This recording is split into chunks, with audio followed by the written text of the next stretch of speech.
Soy José Waldo Bernardos, profesor de la asignatura Historia Económica en el grado de Administración y Dirección de Empresas. Dos de los rasgos principales de la revolución industrial que vimos en el tema anterior eran la transformación estructural de la economía y la adopción de técnicas que elevan sustancialmente la producción. En este tema vamos a explicar cómo se extienden los cambios que se habían producido en Inglaterra con la revolución industrial en distintos países. Así observaremos diferentes casos de industrialización que se concentran principalmente en Europa y los Estados Unidos y Japón. En este sentido distinguiremos los modelos de industrialización temprana de aquellos más atrasados, señalando sus rasgos principales en un arco cronológico que transcurre durante todo el siglo XIX hasta la Primera Guerra Mundial. A la hora de estudiar los procesos de industrialización podemos observar distintos enfoques o modelos de análisis agrupados en dos criterios. El primero es espacial. La mayor parte de los estudios toman normalmente como referencia el enfoque de los estados-nación a la hora de analizar los procesos industriales a largo plazo, enfoque que seguiremos en este tema. Aunque es muy útil porque sobre todo observamos los elementos institucionales que buscan la uniformidad y pautas comunes en todo el territorio, como la unificación legal, la articulación de las infraestructuras de transporte, la política comercial, etc. Sin embargo, este enfoque adolece de algunos inconvenientes. En primer lugar, porque las fronteras de los distintos países no han sido inmóviles en el periodo de estudio. Casos como Alemania marcan un ejemplo de discontinuidad en los límites de su espacio porque no han mantenido las mismas fronteras más de 50 años seguidos. También porque en otros casos, a pesar de que exista una entidad estatal, hay grandes diferencias entre regiones que tienen pautas de crecimiento muy divergentes, sin apenas vinculación entre ellas. En este sentido, ha aparecido como complemento enriquecedor el análisis regional de la industrialización, partiendo de espacios más homogéneos tanto en la dotación de recursos como en los rasgos históricos de su evolución. Obviamente, también hay un enfoque internacional desde el punto de vista de que los países más adelantados siempre tendrán una vinculación con aquellos más atrasados a través de relaciones económicas que influirán en los mismos procesos de industrialización de cada país. El segundo enfoque es temporal. En el estudio de los distintos casos se ha hecho hincapié en los distintos ritmos que han seguido los países a la hora de recorrer los procesos de industrialización, los prerequisitos y los factores que han contribuido a impulsar el crecimiento. De estas diferencias han surgido denominaciones como pioneros, imitadores, rezagados, atrasados, etc. El economista Rostow, en su estudio Las etapas del crecimiento económico, había creado un modelo de desarrollo económico a través del estudio de varias fases que debían seguir todos los países y las condiciones en que se preparaba el salto o take-off que permitía alcanzar el crecimiento sostenido. Otro economista, Alexander Hertzsprung, se distanciaba de este modelo universal considerando que había diferentes procesos históricos que influían en el distinto ritmo de la industrialización. Hertzsprung establecía varias tipologías diferenciando industrialización entre autóctona y derivada, autónoma y forzada, la basada en bienes de producción y la que se apoya en los bienes de consumo, la que tenía su base en una agricultura adelantada o aquella que estaba con unas pautas agrarias muy atrasadas, o la que se desarrollaba con criterios económicos o políticos, etc. Hertzsprung había estudiado con profundidad el desarrollo de Rusia y analizaba cómo los distintos países podían adquirir un elevado nivel tecnológico que permitiera quemar etapas beneficiándose de las ventajas como seguidor para acercarse así a los más adelantados. Se centraba en el concepto de atraso y estimaba que cuanto más elevado era el grado de atraso relativo de un país, el tamaño y la escala de las unidades productivas industriales y empresas era mayor, así como se ponía un mayor énfasis en los bienes de producción que en los de consumo, y era menos activo el papel de la agricultura y la mayor iniciativa de los bancos y el Estado como el estímulo a la industria. Observaba en este sentido que la incorporación de las técnicas más avanzadas tenían que ver con una importante acumulación de capital, sobre todo en sectores claves como el ferrocarril y la siderurgia, para lo cual enfatizaba el papel de la banca y del Estado a la hora de aportar recursos y, en el caso del Estado, su función de eliminar obstáculos que permitieran la mejor asignación de los factores productivos, como por ejemplo la incorporación de mano de obra a la industria. Diversos estudios han incidido en alguno de estos factores y su contribución al desarrollo industrial. Uno de ellos, por ejemplo, es el papel de la agricultura, que podía cumplir varias funciones para la industrialización. Una mayor productividad que permite alimentar a una población creciente y liberar mano de obra para la industria. Por otro lado, acumular capitales para servir de mercado de productos industriales y derivar capital excedente bien de los empresarios o bien del Estado a través de los impuestos hacia la inversión. También servía para obtener capitales derivados de las exportaciones de productos agrarios. Otro factor importante es el papel que juegan la banca y el sistema financiero como medio de obtención de capitales para la industria. Otro elemento es el que ya hemos visto, el papel del Estado, tanto en la construcción de un marco legal que define los derechos de propiedad, así como las de políticas orientadas a la eliminación de obstáculos institucionales y de fomento para la industrialización. A este respecto, hay que tener en cuenta los efectos que tuvo la Revolución Francesa y su extensión en el continente a través de la expansión napoleónica. Otros elementos o factores importantes han sido, por ejemplo, el papel del ferrocarril en la industrialización o el de capital humano y la educación como base para la innovación y el adiestramiento en el uso de las nuevas tecnologías. Vamos a hablar de los países que primero siguieron la estela de Gran Bretaña en el proceso de industrialización. Bélgica es un pequeño país situado en el borde noroccidental del continente, muy próximo a Gran Bretaña y a las principales corrientes comerciales del Atlántico y Mar del Norte y su enlace hacia el interior de Europa. Su especialización agraria se combinaba con una larga tradición artesanal y comercial que había fomentado el desarrollo urbano y los intercambios con el exterior. Todavía tenía vestigios feudales como el fuerte poder de la Iglesia en la tierra o una estructura gremial vigente aún en algunas ciudades. Sus circunstancias políticas la llevaron a depender primero de Francia y entre 1815 y 1830 de los Países Bajos.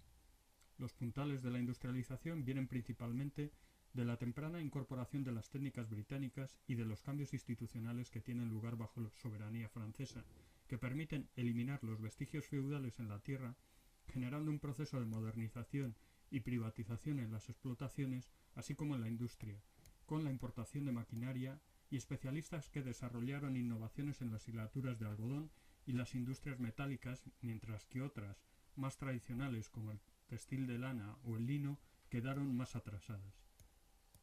Favorecida por la abundancia de recursos carboníferos, pronto destacó en la expansión de la minería de carbón y la siderurgia, que fomentaron posteriormente la fabricación de maquinaria. Uno de los elementos destacados de su crecimiento es la articulación de una densa red de transportes, tanto por vía navegable como ferroviaria, que se extienden de la mano de la iniciativa del Estado en las redes principales y luego el Estado se ocupará de establecer concesiones a empresas privadas en las redes secundarias.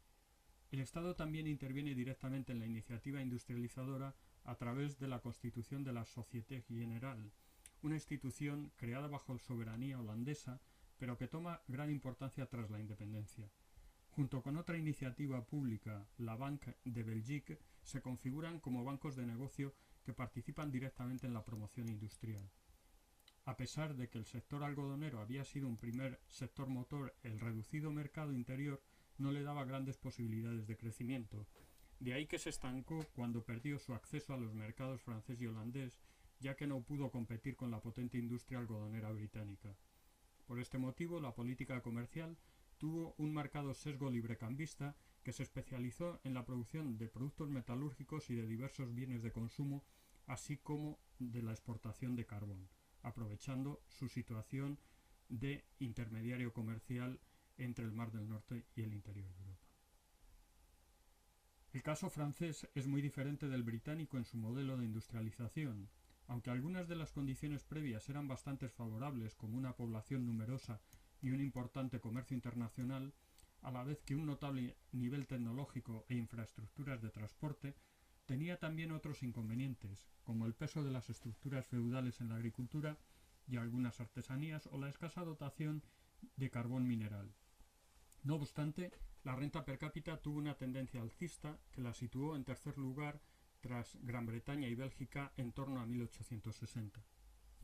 La Revolución Francesa elimina los vestigios feudales, despojando de la propiedad a la nobleza y a la Iglesia en beneficio de los cultivadores directos, así como propagando la idea plena de propiedad y libertad de empresa a través del Código de Civil de 1804. Las estructuras agrarias se consolidaron a través de un modelo donde predominaban las pequeñas y medianas propiedades, hecho que no contribuyó a aumentar su productividad ni liberar mano de obra para la industria urbana.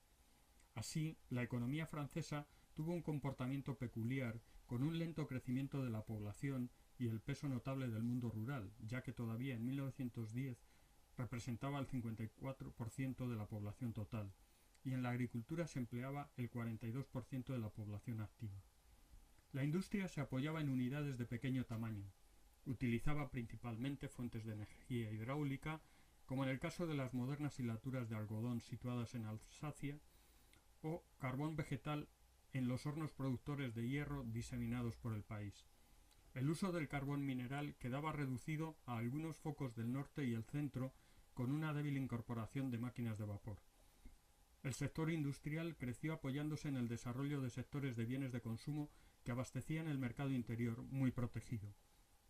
Algunos productos también eran muy demandados en el comercio internacional, como por ejemplo los tejidos de seda. El crecimiento se aceleró su ritmo a mediados del siglo XIX de la mano del aumento de la producción agraria y la construcción del ferrocarril a través de un sistema mixto en el que participaba el Estado con las compañías privadas. También se produjo un importante avance de la inversión mediante la constitución de bancos de negocios como el Crédit Mobilier de los hermanos Pereire, que se orientó a la inversión ferroviaria y la dotación de servicios públicos para las ciudades. La economía tuvo un periodo de apertura a partir de 1860 con la firma del Tratado Covenant-Chevalier con Gran Bretaña, que incrementó los intercambios, pero la crisis de 1873 y sobre todo la competencia de los cereales ultramarinos junto con problemas como el de la filoxera en la viticultura frenaron el crecimiento y llevaron a adoptar medidas proteccionistas. A finales del siglo XIX se produce una nueva etapa de crecimiento donde se diversifica la industria con nuevos sectores como el eléctrico o el del automóvil. Entre los países que consideramos seguidores también se encuentran Estados Unidos y Alemania. Las condiciones históricas de su evolución tienen importantes diferencias. Estados Unidos es un país nuevo que no cuenta con estructuras feudales de estilo europeo, mientras que Alemania se enfrenta a un modelo donde perviven formas de propiedad y dependencia del campesinado asociados al feudalismo más extremo, como ocurre con la servidumbre en los territorios orientales, situación que se elimina con los decretos de emancipación en Prusia a comienzos del siglo XIX. Alemania y Estados Unidos tienen varios elementos comunes. Los dos países todavía no tienen configurado definitivamente su territorio hasta la segunda mitad del siglo XIX. En ambos casos, la consolidación del mercado interior es un factor clave a la hora de explicar su evolución económica. En Estados Unidos, el mercado interior está condicionado por un territorio inmenso, rico y variado en recursos y poco poblado, de ahí que requiere la aportación de la inmigración para ponerlo en explotación, a la vez que se tiende a desarrollar sistemas y maquinaria que ahorran mano de obra, lo que incentiva la productividad en todos los sectores. En la parte inferior de la diapositiva se ve una imagen de la desmotadora de algodón de Eli Whitney que permitió ahorrar una enorme cantidad de mano de obra en las tareas de limpieza del algodón, principal producto de exportación durante buena parte del siglo XIX. El crecimiento del mercado interior se debió a la especialización regional de la producción agraria e industrial y el papel determinante de los medios de transporte. En Alemania, el mercado interior será el resultado del proceso de integración económica de los distintos territorios a través de la eliminación de aranceles interiores que lleva a la constitución del Zollverein y, posteriormente, la unificación monetaria. En ambos países, un factor fundamental para la integración y expansión del mercado será el desarrollo de sistemas de transporte y, en concreto, del ferrocarril. También tienen una ideología subyacente común con relación a la defensa de la protección a las industrias nacientes, representada en Estados Unidos por Alexander Hamilton y en el caso alemán por Friedrich List, aunque parte de su sector agrario manifiestan un impulso librecambista asociado a los beneficios de las exportaciones, como son los algodoneros del sur de Estados Unidos y los Juncker alemanes. De todas formas, mientras que en Estados Unidos la tendencia de la política comercial es fuertemente proteccionista, en el caso alemán la orientación girará hacia el librecambio hasta fines del siglo XIX. Otro rasgo específico del caso alemán es la importante función que desempeñan los bancos en la inversión industrial, con el papel de la llamada banca universal, que es una institución que realiza funciones financieras tanto de tipo comercial, con préstamos a corto plazo y recepción de depósitos, como funciones de banco de inversión industrial y de proyectos a largo plazo. Esta interrelación la vinculará de forma creciente con las empresas industriales. A partir del último tercio del siglo, ambos países destacarán en su ritmo industrial apoyado en la expansión del sector siderúrgico, ligado a la expansión ferroviaria, y posteriormente los nuevos sectores que surgen de la segunda revolución industrial. En ambos casos hay una fuerte inversión en laboratorios de empresa y centros de investigación, donde el papel de científicos e ingenieros será crucial para el desarrollo de sectores como el de comunicaciones, químico, eléctrico o el de automoción. También será importante en ambos casos la forma de organización empresarial a través de conglomerados y formas de integración, trust en América y cárteles en Alemania, que aprovechan las economías de escala y formas de integración para aumentar sus beneficios y controlar los mercados. Las nuevas formas de organizar la producción se reflejan en la estandarización de la producción y la instalación de las cadenas de montaje, que se manifiesta en sectores como el automóvil, y de ahí el término Fordismo, que hace referencia al sistema generado por Henry Ford a comienzos del siglo XX. El crecimiento económico en el núcleo de Europa occidental incrementó la demanda de materias primas y alimentos que se importaban de las zonas vecinas.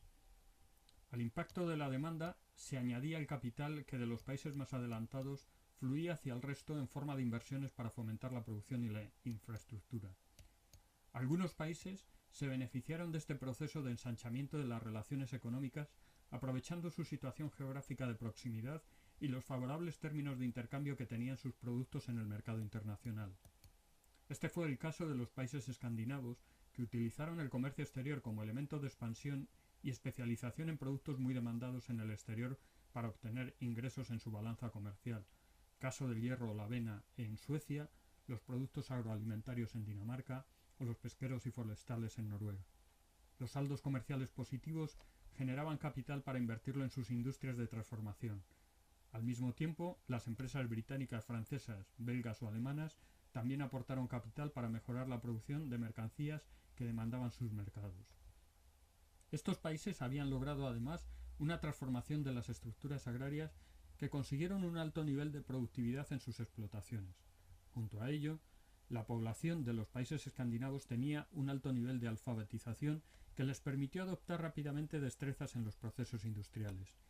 Como se observa en el mapa de la diapositiva 2, estos países estaban en el grupo de los que más crecieron en la segunda mitad del siglo XIX, acercando su renta a la de Europa occidental.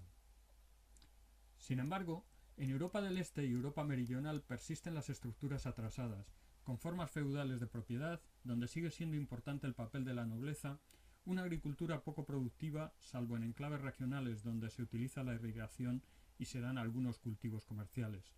Nos encontramos con una industria muy dispersa, con algún foco moderno, aunque poco capitalizado, y orientado a los mercados internos, muy débiles, que en general cuentan con políticas proteccionistas para eliminar la competencia del exterior.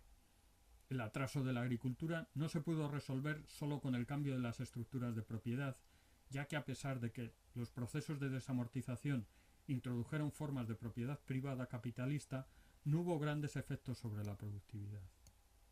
La escasez de capital se combina con una baja alfabetización y cualificación del capital humano, lo que impedía la innovación y la adopción de técnicas modernas. Hay algunos núcleos que destacan, caso de Cataluña y en el País Vasco en España, el norte de Italia o regiones del antiguo imperio austrohúngaro que se habían especializado en textil, metalurgia o la industria de la molienda. Las inversiones extranjeras alentaron la extracción de materias primas e impulsaron el desarrollo de infraestructuras ferroviarias, donde, como en el caso de España, se recurrió a la importación de material. Pero con todo, el avance fue muy lento y en términos comparativos se ensanchó la brecha con los países más avanzados. La solución para la población excedente que no encontraba empleo en los débiles sectores industriales consistió en la inmigración masiva que se observa sobre todo a fines del siglo XIX. El Estado, como sustituto de la debilidad de los agentes privados, tampoco contribuyó muy favorablemente al crecimiento en estos países. Su sistema fiscal no era progresivo, en el sentido que dejaba de gravar las rentas principales y normalmente recaudaba a través de impuestos indirectos sobre el consumo. Por otra parte, los gastos se destinaban principalmente al ejército y no a sectores productivos o la educación.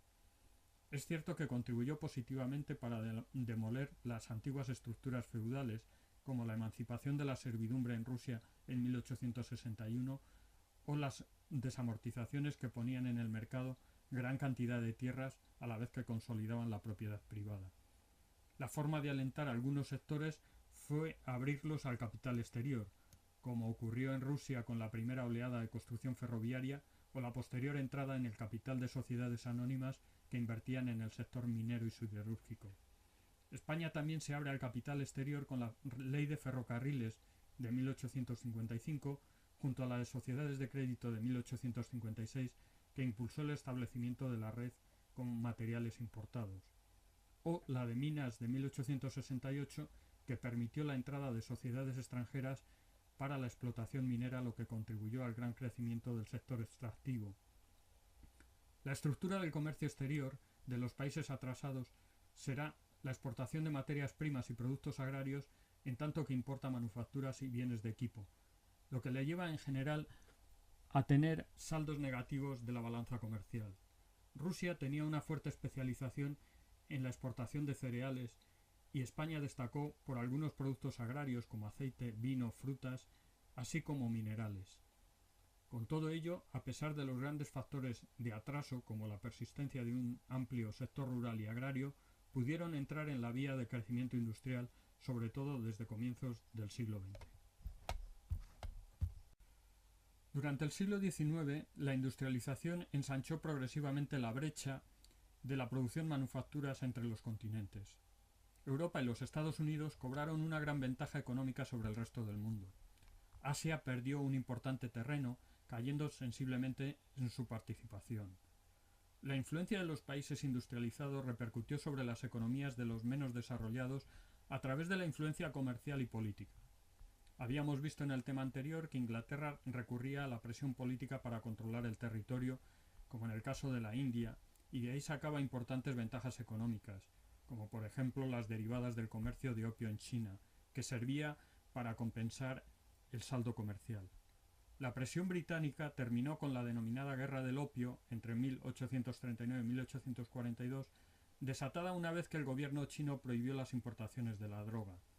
La victoria de los ingleses, junto con el apoyo occidental, llevó a la firma de los denominados tratados desiguales, con la apertura forzosa del mercado chino y la creación de distintas zonas de influencia occidental en su territorio. Esta política también afectó a Japón a mediados del siglo XIX, que tenía un régimen todavía con muchos vestigios feudales y un comercio bastante limitado frente al exterior. La entrada de los norteamericanos en 1854 y su recomendación para abrir los puertos al comercio llevó a la firma de un tratado desigual en 1858 entre los occidentales y Japón, por el que Japón tendría que aceptar el comercio con unos aranceles moderados. En aquella época, Japón todavía estaba bajo el régimen Tokugawa, con importantes elementos feudales, sobre todo a través del poder territorial de los daimyo, que controlaban la tierra y por tanto buena parte del trabajo de los campesinos y de las rentas. Japón había conseguido crecer y especializar su economía con un desarrollo comercial interior y la aparición de capas medias, sobre todo en las ciudades. La antigua casta guerrera de los samuráis había perdido buena parte de sus funciones y quedaba como un sector marginado por el régimen, lo que provocó su malestar y fue un elemento de inquietud y conflicto. La aspiración de renovación del Japón vino dada por la denominada restauración Meiji, que volvía a colocar al emperador como cabeza del Estado, como forma de deponer el poder del shogunato y establecer un plan de fortalecimiento del Estado a través de la modernización económica, copiando los principales elementos de Occidente. Podríamos decir, por tanto, que es un tipo de industrialización que responde a motivaciones políticas, ya que no se trata de elevar la renta o el bienestar de las familias, sino de fortalecer al Estado para responder a los desafíos que le imponía Occidente. Junto a las transformaciones del sistema feudal con la abolición de la jurisdicción y las prerrogativas de los daimyo, por las que el Estado pasó a recaudar parte de la renta de la tierra de los campesinos a través de impuestos, el nuevo régimen impulsó la industrialización a través del envío de misiones al extranjero que copiaron las técnicas, formas de organización y modelos institucionales en distintos países de Europa y Estados Unidos. Los samuráis fueron integrándose en la organización administrativa y económica del nuevo Estado, donde la agricultura permitió obtener el grueso de la financiación que requirieron los proyectos impulsados por la iniciativa pública, como el desarrollo de un extenso sistema educativo y los primeros tendidos ferroviarios.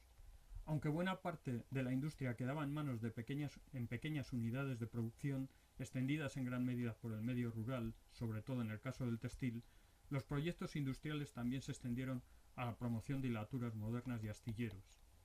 Sin embargo, pronto el Estado se desprendió de activos que pasaron a manos privadas en un proceso de concentración empresarial que culminó a fines del siglo XIX con la formación de grandes conglomerados, los zaibatsu, que pasarán a representar la forma más avanzada de la organización empresarial japonesa, con participación en diferentes sectores industriales y además con inclusión de bancos que participan activamente en proyectos de inversión.